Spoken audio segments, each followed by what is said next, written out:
अस्पतालको इमर्जेन्सी कक्षमा सही अभाव भएपछि बिरामीलाई बेन्चमै राखेर उपचार गराउनुपर्ने बाध्यता छ भने एउटै शय्यामा 2 देखि 3 जनासम्म बिरामी राख्नुपर्ने बिजोग दृश्य यहाँ सामान्य बनेको छ। सुदूरपश्चिमका दुर्गम पहाड़ी जिल्लाहरूबाट उपचारको आश बोकेर धनगढ़ी पुगेका बिरामीहरूले सामान्य शल्यक्रिया र अन्य सेवाका लागि समेत हप्तौ कुर्नुपर्ने बाध्यता रहेको गुनासो गरेका छन्। आज गर्छौँ डाक्टरहरू जति छन् प्राइभेटमा जान्छ, किन डाक्टर नराख्दा आज गर्छौँ सबै छुट्टीका दिन किन काठमाडौँ।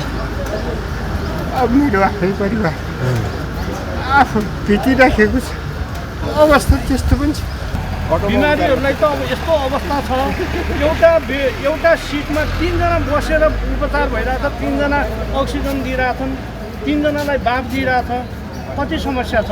मन्त्रीज्यू आउनुभयो, म भोलिबाट नै गर्छु भन्नुभयो। अस्तिको मन्त्रीज्यू पनि आउनुभयो, उहाँले पनि भोलिदेखि नै गर्छौँ हामी भनेर जानुभएको हो।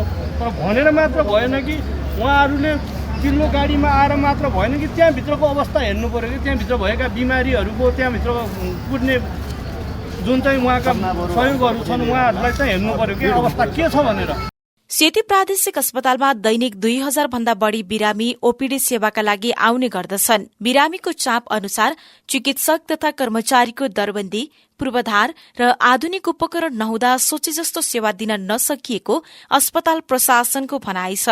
अहिले अब मुख्यमन्त्रीज्यू र सामाजिक न्याय मन्त्रीज्यू आउनुभएको थियो, उहाँलाई पहिलो कार्यकालको पहिलो दिनमा भनौँ न, पहिलो कार्यदिनमा चाहिँ यहाँ आएर चाहिँ हेर्नुभएको छ। त्यसको लागि चाहिँ धेरै धन्यवाद दिन चाहन्छु। र पहिलो निर्णय पनि गरिहाल्नुभयो कि अस्पतालहरूलाई चाहिँ डायलिसिस मेसिनहरू किने भनेर।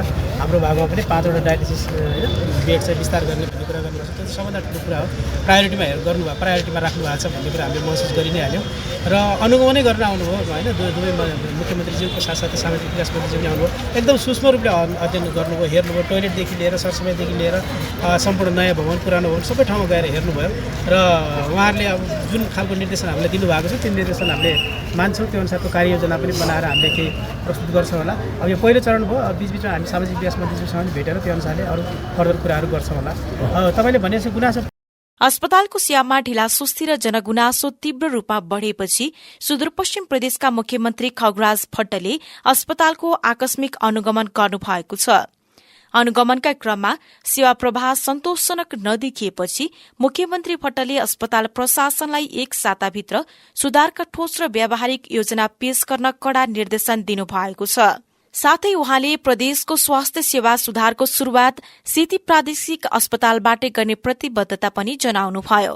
सरकारी अस्पताल देशकै नमुना अस्पताल सेती बनोस्, त्यसको टोटल तपाईँहरूले कार्ययोजना लिएर अबको 1 हप्ताभित्र मलाई टोटल हस्पिटल मैले बनाएँ। शौचालय सुधारदेखि, फर्सको पानीदेखि, अस्पतालको चाहिँ दुर्गन्धदेखि, प्राविधिक मतलब मेडिसिन मेसिनदेखि, बिल्डिङदेखि जे कुराहरू यहाँ सबैले हामीले देख्यौँ। मैले मात्रै के तपाईँहरू सबैले अनुगमन गर्नुभयो नि त। यो कुरा सुधारको टोटल कार्ययोजना 1 हप्ताभित्र डाक्टर साहबले ल्याउनुहोस्। बिरामीको बढ्दो चापलाई सम्बोधन गर्न सेती अस्पतालमा थप शय्या, दक्ष जनशक्ति र अत्याधुनिक उपकरण तत्काल थप्नु आवश्यक छ। केवल अनुगमन र निर्देशनमा सीमित नभई सरकारले व्यावहारिक रूपमै स्रोत साधनको व्यवस्थापन गर्न सके मात्र सुदूरपश्चिमका नागरिकले आफ्नै क्षेत्रमा सहज र गुणस्तरीय उपचार पाउनेछन्। इमेज समाचारका लागि कैलालीबाट विराज रोस्याराको रिपोर्ट।